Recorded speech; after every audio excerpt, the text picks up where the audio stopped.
Hello, everyone. Welcome back to the BYTAGIG Podcast. I'm Josie, your host, and today we're revisiting the topic of cyber warranties.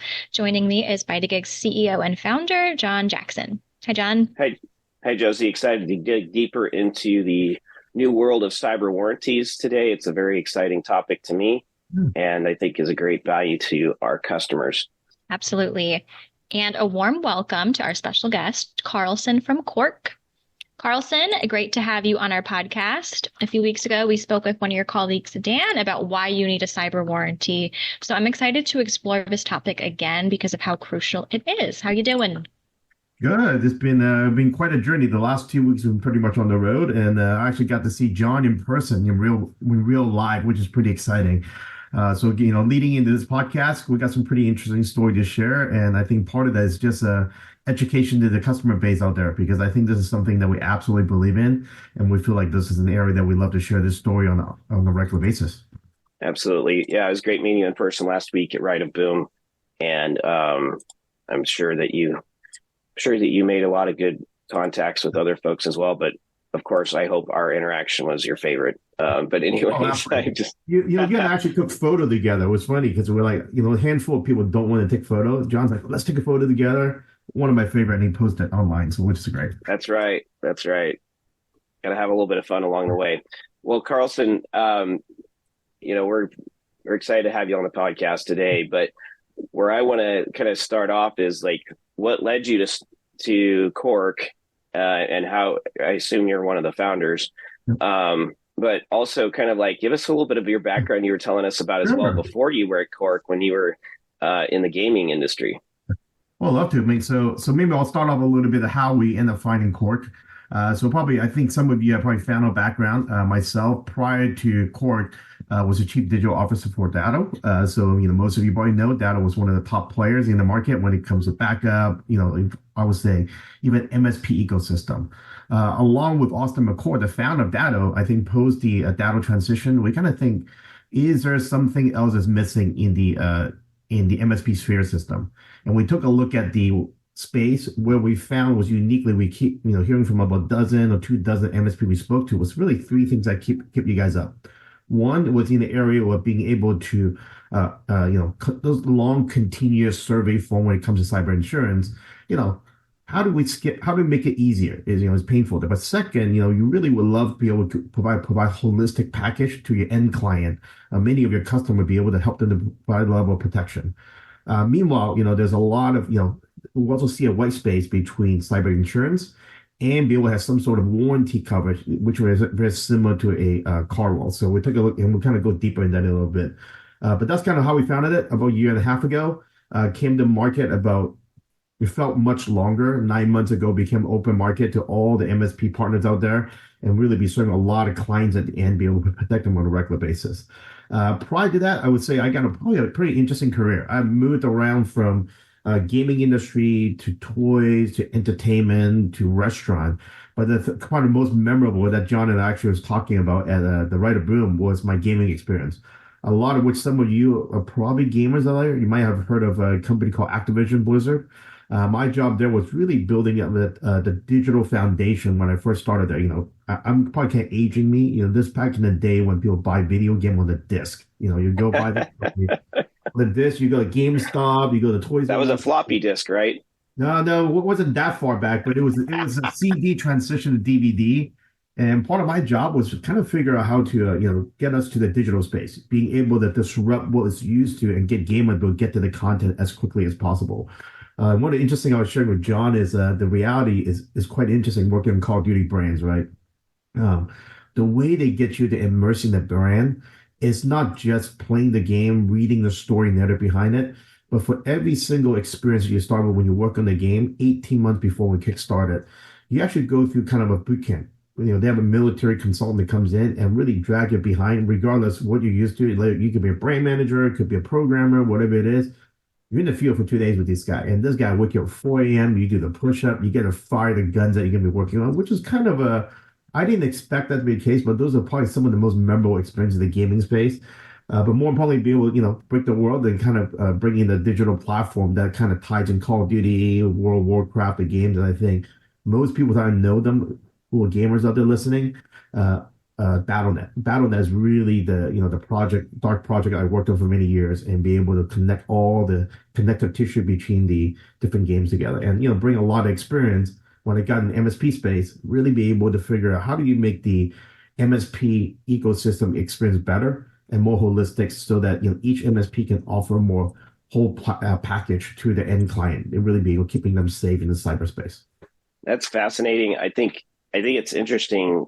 I don't think a lot of people realize how much immersion that these game developers go through in order to create these real world simulators with these, especially with the types of games that you're creating. So I think it's very interesting to see that you had to basically go through boot camp to experience that. Yeah, it's definitely a different kind of boot camp, very different than programming boot camp. You really see how physically and mentally challenged that is. No doubt. Well, it sounds like it's prepared you for big things ahead. Yeah, no, it's interesting. Exactly. If I look at taking that experience, a lot of the reason why I find myself on trade show, I tell my teams that, look, each one of us got to get on the ground, right? You get on the ground, talk to partners, talk to the customer, really helping everybody out to make sure that, are we doing the right things, and what is needed? What are the battles that you're facing every single day? Be able to bring a product that fits to the need, right? Especially with BYTAGIG and your customer there. Being able to give you what you need. I'm sure you hear a lot of the pain point your customer get every day. We take those back in our product development cycle, making sure those are all tied into the same place. So that's been kind of our journey for the last several months. That is a fascinating background for sure. I was wondering, what has Cork been up to recently? Are you working on any new and upcoming developments? Yeah, actually, what's interesting, right? We've been really focusing on, getting the market and educating the needs of cyber warranty, right? I think that's probably one of the big myths that everybody's been hearing, since we came to market was, is it cyber warranty or cyber insurance, or the cyber warranty and cyber insurance? If anything, we spend a lot of time on education, making sure that everybody understands it is an and, not an or. Right. I'll take an example. The analogy I've always been sharing with a lot of the partner and the customers is, you go out and buy a brand new car, right? That car by default, it comes with a car warranty that making sure the manufacturing defect, powertrains, engine, when that gets blown out, guess what? It's covered under the warranty. Along with that, the car also comes with a dashboard that shows red engine light kicks in. We need to add oil and do a certain thing. That's kind of a take it for granted, right? Then you will buy cyber insurance, or you will buy car insurance for third-party damages. When you drive the car, I would say, when people are not careful, they run in your car or your car gets stolen, that insurance aspect covers for that.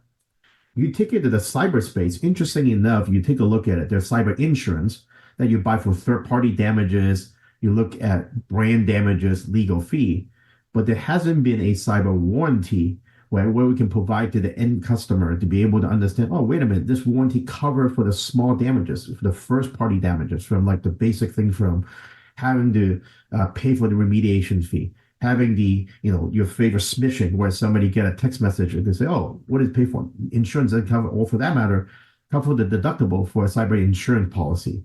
Then you also add on the Cork side of the equation, we'll also add in a dashboard, what we call it active loss prevention, that flip on a red light. So in case that if your MFA, your multi-factor authentication got turned off, a red flag light comes on so that the MSP, or if you got a co-managed client, that they can go in and turn it back on.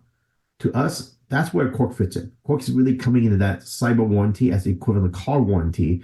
So that way, as an MSP provider, you're able to give a more holistic approach and a full package, a 360 package to the customer who's listening on this podcast.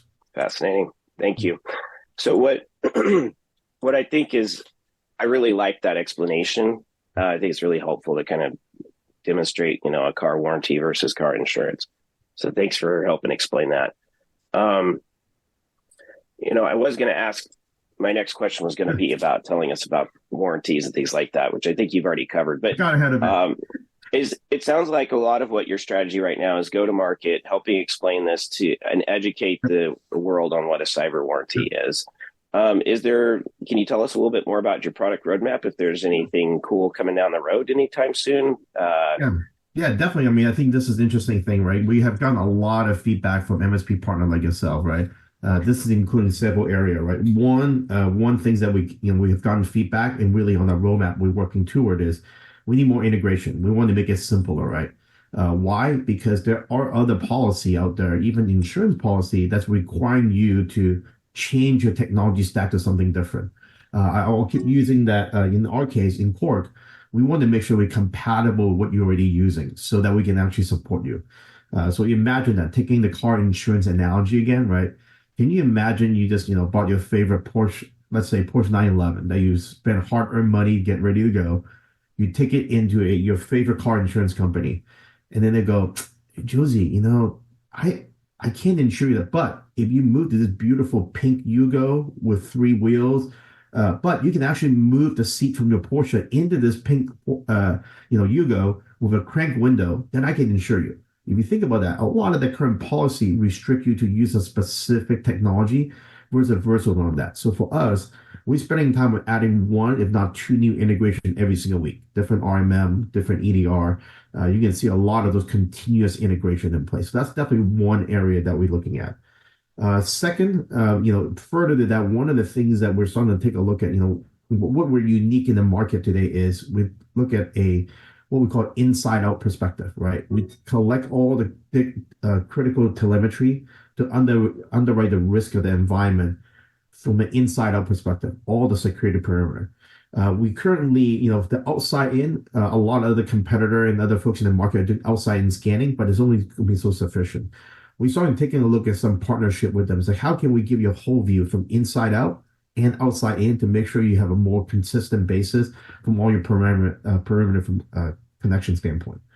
Third, this is an area that's quite interesting. We have a lot of MSP partners that have come to us that have already launched the program within the customer base are starting to come back to us. Now that we launch a warranty program, is there a partner out there that we can also offer insurance, at least give them a referral of insurance using the same underwriting methodology? Rather than using traditional form, can we leverage a Cork platform to underwrite and easily can offer a insurance through another carrier, right? But at least, now your customer can remain as part of the network. You become the one-stop shop for the end customer. This is kind of where those are the three feedback we've gotten, and we're working toward those. As far as timing, we're working as fast as we can to get those in place because at the end of the day, we want to make sure it's a seamless experience for your customer at the end. So. It seems like too, because your platform is capturing all this data from all these different integrations, right, to be able to support the warranty, it seems like maybe down the road, it could be a good idea. This is just my feedback for you to kind of almost integrate or develop a SIM solution or a SOC solution or partner with somebody that can do that because when you're already putting all these tools into one place. Anyway, that's just an idea, but no, you actually hit the nail on the head because one of the core value when we started the company, right, was there's several things that we want to make sure that we get it right. The three core things. One, product that doesn't suck, right? And a product that works. Second is really partner or treat it like our family. We want to make sure all your feedback taken in and making them place. And third, honestly, if we do the first two well, the business will come. So part of that feedback we actually been gotten in place from partner like yourself was, wow, it would be great you can expand to that piece. What we are actually taking a look at that is probably better for us to partner than it is to build. Because I think the business that we are in is really being able to take all the tools, get the right data point out from there to use that as a financial underwriting for a policy, whether it be a warranty or eventually a insurance down the road with a partner to be able to let you be able to offer a more holistic package to the end client and to your customer. So I love it. Yeah.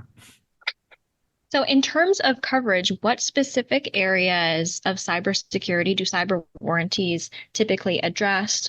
Yeah. Or are there any lesser known benefits or protections that businesses should be aware that they cover? Yeah, it's interesting because we get asked that question a lot, right? It's like, what is it you cover? What if I have cyber insurance? What does it they cover? What did you cover? I'll put it simply said. I believe when we create a cyber warranty product, it's really for all the end customer that's listening to the podcast is that it's for you to minimize to zero out your out-of-pocket expenses in case of an attack, right? And I will also tell people, you take a look at this in place, like for those who does not have cyber insurance, the opportunity does really be able to cover anywhere from ransom attack payment, ransom attack, uh, of fund transfer, business email compromise, and even your favorites, spirit SMS we call smishing, right? You get a text from your boss says, "Can you send me a $500 gift card?" That happens more than less often, and most of those are those you find those places not covered by insurance. But then if you actually happen to have cyber insurance, really the way we design the warranties also do is actually become the I would say called the bookend of a cyber insurance claim. By design, it starts at the beginning. What we do, we actually issue you and your MSP what we call instant fund access. It's an instant dollar in your pocket in a virtual credit card format. You can actually now go start using it and work on a remediation. Why is that important? Because one of the feedback we've heard is when an incident happened, it's never a happy moment for MSP to have to ask an end customer to say, "We're going to need to bill you this amount," or a customer to say, "I need to be billed for something." So we believe that that's a model where nobody have to become a bank except us because you have the warranty program. Then we let the insurance company do the magic, 3 months, 4 months, 5 months, and 6 months. And at the end, there will be some balance that you can, as a customer, you're going to have to pay to the insurance company called deductible, sometimes a co-insurance, a percentage that they deny. Well, that's where Cork comes in. We will pay that balance as as long as we're your coverage limit. So the beauty there is that we want to make sure that as you subscribe to this program with with your MSP like with BYTAGIG, you don't need to worry about having a dollar out. I'll take an incident for you. This is actually an interesting use case. It's with a real scenario of a potential customer that was considering to sign on to Cork, but then he waited too long. Essentially, we had a discussion on it. He was ready to go. He's like, "Let me think about it over the weekend." What happened was after the weekend, that same end customer got popped for $45,000 fund transfer, wire transfer. So in that particular case, what was interesting was that $45,000 fund transfer actually cost the end customer $81,000 in total. How do you get there? 45 grand for the fund transfer they will never get back. Okay. Then another $20,000 of MSP's time, right? You do last minute mediation, rebuild the environment, make sure the environment is clean. And the remaining balance is a loss of business and having to pay that staff because, even though your business shut down, you have to pay. So $81,000 damages. And this client came back and said, "Is it too late to buy the warranty?" I said, "I'm happy to enroll you now, but for the future, but not for this case," right? But if he would have said yes before that weekend, the $81,000 would be zero. And by the way, that would have paid for his subscription fee for 20 years. 20 years. You think about it. That $81,000 would pay for 20 years worth of warranty. So you're telling me in 20 years, you're not going to get popped once. I mean, you take a look at that case study. Unfortunately, right, we couldn't get them fixed, but the reality, if you would have said yes there, let me think about over the weekend. That cost $81,000. $81,000 for $45,000 fund transfer. And we see numbers that are greater in other cases. But this one was probably close to heart because, we knew that client will probably say yes by Monday. But that weekend alone cost them $81,000. So I think this is something to always think about as a end customer, that it's not an if, it is a when. Right? As much no kidding. It's crazy. Right? You guys see this probably more than I do. Yeah. That's huge. I mean, just for anybody wondering, like Cork partners with MSPs like BYTAGIG, and we have, essentially we set up our integration so that they can essentially underwrite that warranty for our premium customers. We're bundling it in for our premium service plan customers because in order for that warranty to even work, they have to be on our full cybersecurity stack. So that's, another great reason why, we offer this to our customers, because we know that it just provides that extra peace of mind, and that really where your product, where the reason why it provides a warranty or a guarantee is because that when these tools are turned on in our environment, the risk of a hack goes way down. And then it's just covering a very small sliver of risk then at that point in time, right? Well, I'll even put as an example, right? It's even like I do know that, as Cork, we just don't pick any MSP to, be a partner. We are very careful about to make sure that MSP we partner with, like BYTAGIG yourself, are highly security focused. And our goal is really be able to help you and the customer, like we're listening today, that if and when something does happen, you don't need any additional out of pocket. It really helps you to cover for the expense and time that you might have to spend and your team and to get through that. And it's a really well-designed way of thinking about it. So again, I always go back to this. Would you ever go buy a car when they tell you that, by the way, Josie, this car does not have any warranty for powertrain or anything at all, driving out the door, right? You think about that. That's something that I think is a really interesting white space that we just never, we never thought about we needed, right? I mean, you think about 5 years ago, this product, Cork would be dead on arrival because it doesn't make sense. 5 years later, though, you think about attacks are happening every 39 seconds to small, medium business. Every 39 seconds. Now, if you add the AI aspect of it, we now have a lot of bad actors that are using AI for that. That number will go down over the year. You can see a number drop to maybe every 20 seconds somewhere around the world, one poor small medium business would be compromised. So you think about that frequency is getting so high. This is why we absolutely believe the way that we put this together. It's really not only just for the sake of financial coverage, but also partnering with security-focused partner like BYTAGIG in order to bring this to the client side so that you can have a good night of sleep on all parties. Yeah, I couldn't agree more. And again, it's if you build the car right to begin with, you can offer good warranties because you know that the risk to the manufacturer, to use your analogy, is very low that they're going to be warranty claims on the product, right? And that's why you see companies, there's a lot of people respect the Toyota brand because they know they last a long time, and they probably know when they do the manufacturing right, that the chances that their customers are going to bring in warranty claims goes way down. And if they have manufacturing issues, they're going to be paying for it out in warranties. So why would we, in the same way, why wouldn't we want to offer a warranty on our stack, on our bundle of products? Because we know that it works and it just reduces that risk. And that, again, if you need it, it's there. Well, and also, I'll also add one point for those, those listeners who actually might have cyber insurance. They're like, well, do I really need this? I will tell you that it is an and, right? We have another partner and their customer about a couple of weeks ago. They were able to lower the cyber insurance premium by a significant amount. After what they end up doing was they pair their cyber insurance policy with a Cork warranty. So their total cost of ownership, total spend for an entire year after the renewal was roughly about $2,500 less. But what they now got, it was Cork warranty from zero to all the deductible coverage, and from deductible to a higher coverage. They went from a $2 to $3 million policy. So what does that really mean? So now you actually can get more for less, which is a win-win-win situation for the party. We do this right and dialed it in. That warranty will not only help you to cover for the gap that you would have to be paid, but also let you increase the coverage limit with a lower premium at the end. Your total cost of ownership comes down. So this is like a pretty interesting story that we're learning along the way as the product gets rolled out to market. I think what's interesting too, Carlson, is a lot of people don't realize that MSPs generally don't include incident response in their service contracts. Meaning that if you happen to have a hack happen, or you happen to have a business email compromise happen or something like that, yes, your MSP will probably help facilitate some sort of a response.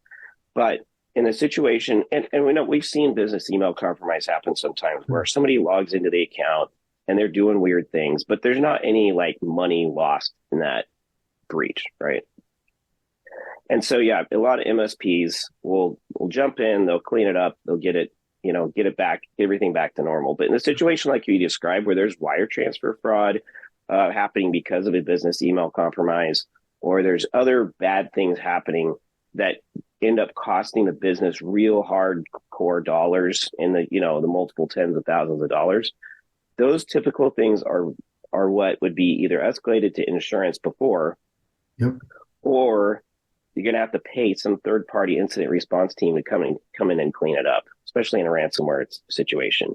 And those are the types of things I don't think a lot of people realize that typical MSPs do not include in their service coverage. That's going to be an outside firm usually for an incident response, or they're going to have to bring in, some big dogs to help clean it up. And those things are not typically included in what's called support and maintenance contracts. So that's right. And this is where the warranty comes into play. And I think that's why it's a great partnership to not only bring in the best security talent, right, but also pair them with a financial coverage to make sure all the clients are covered, in the case of something bad happens. Okay, so real world examples can provide valuable insights for our listeners.